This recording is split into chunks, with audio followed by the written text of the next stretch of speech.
পরিকল্পিতভাবে আমাদের জ্বালানি খাতকে বেসরকারি খাতে দিয়ে দেওয়া এবং আমদানি নির্ভর করে দেওয়া হচ্ছে বাংলাদেশের স্বাধীনতা, সার্বভৌমত্ব এবং জাতীয় নিরাপত্তার জন্য মারাত্মক হুমকি। এবং আজকেই মাত্র গতকালকে দেখলাম মাননীয় প্রধানমন্ত্রী বলছেন বার্মা থেকে নাকি এলএনজি আমদানি করবার চিন্তা করছেন। এটা কি আপনারা বুঝে শুনে এই কথাগুলো বলছেন? যেই বার্মার সাথে আজকে আমাদের প্রায় 17 লক্ষ রোহিঙ্গা রিফিউজি এক্সচেঞ্জ এবং রিপাট্রিয়েশন আলোচনা এখনো সমাপ্ত হয় নাই, যেই বার্মির সীমান্তে আজকে বাংলাদেশের সভরেন্টি প্রত্যেক দিন আহত হচ্ছে, যেই বার্মা আমার আকাশ সীমানা লঙ্ঘন করেছে, বছরের পর বছর ধরে কিন্তু ক্ষমা চায় নাই, যেই বার্মিজ সীমান্তে আজকে আরাকান অঞ্চল আরাকান আর্মির কাছে চলে গেছে, সেখান থেকে আপনি কিভাবে পাইপলাইন আনবেন তার কোনো বাস্তব রূপান্তর না থাকার পরেও আপনি এই ধরনের কথা বলছেন। তাই আমরা দেখতে পাচ্ছি কুইক রেন্টালের বিদ্যুতে যেভাবে আওয়ামী লীগ পুরো বিদ্যুৎ খাতকে দখল করবার চেষ্টা করেছে এবং গত বছরগুলোতে সভরেন ক্লজ দিয়ে স্বাধীন বাংলাদেশের রাষ্ট্রীয় আয়োজন দিয়ে এটার নিরাপত্তা ঝুঁকিতে ফেলে দিয়েছে, একইভাবে দেখতে পাচ্ছি বিএনপি সরকার তেল গ্যাসের জ্বালানির এই অংশ নিজস্ব বলয়ের ভিতর থেকে নিয়ন্ত্রণ করে, মালিকানা নিয়ন্ত্রণ করে বাংলাদেশকে আর একটা জ্বালানি ঝুঁকিতে ফেলছে। তাই আমরা বোধ করছি মাননীয় বিরোধী দলের নেতৃত্বে সংসদে এবং সংসদের বাইরে এগুলো নিয়ে ন্যাশনাল সিকিউরিটির জায়গা থেকে, জাতীয় নিরাপত্তার জায়গা থেকে এই আলোচনাগুলো হওয়া দরকার। এটা শুধুমাত্র গ্যাস লাইনে গ্যাস থাকা না থাকা, রান্না করতে পারা না পারার প্রশ্ন না, এটা রাষ্ট্রের সার্বভৌমত্বের প্রশ্ন। আসেন সবাই মিলে সে আলাপ তুলি এবং বাংলাদেশের জ্বালানি নিরাপত্তাকে রক্ষা করি আমাদের স্বাধীনতা এবং সার্বভৌমত্বের স্বার্থে। যে ইতিমধ্যে আমরা মাননীয় জ্বালানি মন্ত্রীকে দেখলাম, তিনি বিদ্যুৎ যারা সাপ্লাই করেন, গ্যাস সাপ্লাই করেন, পার্টিকুলারলি 6টা কোম্পানি, এই 6টা কোম্পানিকে বেসরকারি খাতে দিয়ে দেওয়ার জন্য আলোচনা করছেন। ইতিমধ্যে আমরা দেখতে পাচ্ছি যে মার্কেটকে এলএনজি নির্ভর করে দেবার, আমদানি নির্ভর করবার এবং এলএনজি ব্যবসায়ীদের নির্ভর করে দেবার একটা আয়োজন চলতে পারছে। গত এক দশকের ভিতরে দেখলাম এলএনজির ব্যবহার প্রায় 6-7% থেকে শুরু করে এখন প্রায় 30%-এর কাছাকাছি চলে আসছে। এবং দেখেন যেই গ্যাসে একসময় আমরা স্বয়ংসম্পূর্ণ ছিলাম, আপনাদের প্রয়োজনে আমাদের নিজস্ব বাপেক্সকে দিয়ে আমাদের গ্যাস উত্তোলন করবার চেষ্টা, আয়োজন পুরোপুরি শূন্যের কাঠামোতে নিয়ে আসছে। আমাদের বঙ্গোপসাগরে যে 46টা ব্লক আছে, প্রায় এক দশকের উপরে হয়ে গেছে, প্রায় 12 বছর এখন পর্যন্ত সেখান থেকে গ্যাস উত্তোলন করা শুরু করে নাই। চাইনিজ স্যাটেলাইটের মাধ্যমে আমরা ইতিমধ্যে দেখেছি যে আমাদের গ্যাস ব্লকের দুই পাশ থেকে ভারত এবং বার্মা পাইপ সেট করে গ্যাস পুল করে নিয়ে যাচ্ছে আমাদের মাটির গ্যাস, আমাদের পানির নিচের গ্যাস। এবং বিসমিল্লাহির রহমানির রহিম। জাতীয় সংসদের সম্মানিত বিরোধী দলীয় নেতা, চিফ হুইপ, জাতীয় নেতৃবৃন্দ, প্রিয় উপস্থিতি, আসসালামু আলাইকুম। জ্বালানি সংকট যেটা চলছে, এটা গত 3 দশক, 3.5 দশক ধরে যারা বাংলাদেশ রাষ্ট্র পরিচালনা করেছেন তাদের কালেকটিভ ফেইলিয়ার এখানে আছে। আজকের এই আবহাওয়া এবং সময়ের সংকটের কারণে আমরা খুব গভীরভাবে যেতে পারবো না, বাট 1-2টা ক্লু আজকের দেশবাসী এবং গণমাধ্যমের মাধ্যমে আমরা জানাতে চাই। সবাইকে অসংখ্য ধন্যবাদ। আসসালামু আলাইকুম।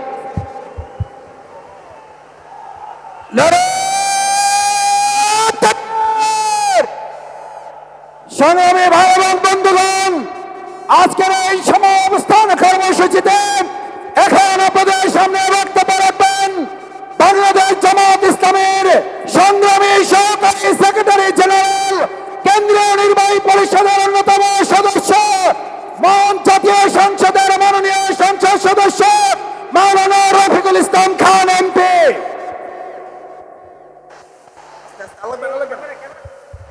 জনগণ এমন হেডম দেখাইছে, একই দৌড়ে দৌড় সালাউদ্দিন বকর পেয়ে গেছে।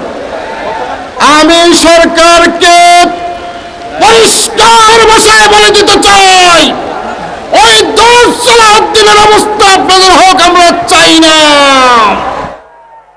আমি বলতে চাই, আমরা দেখেছি ক্ষমতা আসার আগে জনগণ ক্ষমতা একসাথে তসবিহ আদায় করেছেন, এখন জনগণ বাদ দিয়ে শুধু ক্ষমতা ক্ষমতা বলছেন।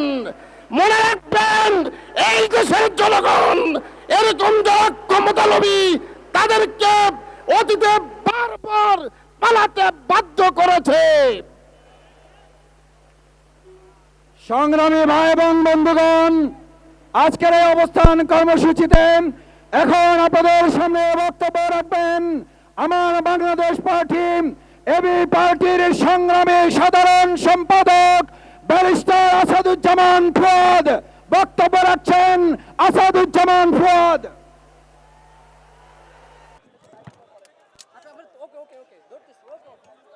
বিসমিল্লাহির রহমানির রহিম। সংগ্রামী বন্ধুগণ, আজকে আমরা শহীদ মিনারে উপস্থিত হয়েছি একটি বার্তা দেওয়ার জন্য যে বাংলাদেশ ঐক্যবদ্ধ, জুলাই বিপ্লবীরা ঐক্যবদ্ধ। আজকে আমরা এখানে কোনো দল হিসেবে আসি নাই, দলের নেতা হিসেবে আসি নাই, আমরা এসেছি জুলাই গণ অভ্যুত্থানের একজন কর্মী হিসেবে। আমরা মনে করি বাংলাদেশ আজ আক্রান্ত হয়েছে। শরীফ উসমান হাদির গায়ে গুলি লাগার মাধ্যমে জুলাই বিপ্লব এবং বাংলাদেশ আক্রান্ত হয়েছে। বাংলাদেশ যতবার আক্রান্ত হয় ততবার তরুণরা নেমে আসে। আজকেও আমরা শহীদ মিনারে একত্রিত হয়েছি সেই গণ অভ্যুত্থানের ঐক্যের প্রতীক হিসেবে। সংগ্রামী বন্ধুগণ, স্বরাষ্ট্র উপদেষ্টার পদত্যাগের দাবি উঠেছে। আমরা মনে করি নৈতিকভাবে উনি আর এই দায়িত্বে থাকতে পারেন না। 5ই আগস্টের পরবর্তীতে আমরা দেখেছি বাংলাদেশের আইন শৃঙ্খলা ফেরত আসে নাই। বাংলাদেশে জুলাই গণ অভ্যুত্থানের অংশগ্রহণকারীদের টার্গেট করা হয়েছে, শহীদ পরিবারদের টার্গেট করা হয়েছে, মামলা বাণিজ্য করা হয়েছে, বিচার ঠিক মতো করা হয় নাই। তারপরেও আইন উপদেষ্টা, স্বরাষ্ট্র উপদেষ্টা তাদের পদে বহালভাবে থেকেছেন। আমরা বারবার আপনাদেরকে সাবধান করেছি, কিন্তু আজকে আমার ভাইকে গুলি খেয়ে জীবনের ঝুঁকি নিয়ে আজকে তাকে বাংলাদেশ ছাড়তে হচ্ছে।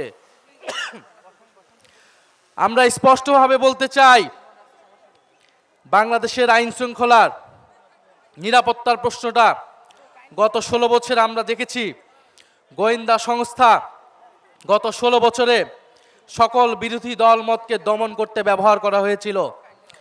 এত অভিজ্ঞ আমাদের গোয়েন্দা সংস্থা, তারা গুম খুন সবকিছু দক্ষতার সাথে করতে পেরেছিল, কিন্তু 5ই আগস্টের পরে তাদের দক্ষতা কোথায় যেন চলে গিয়েছে।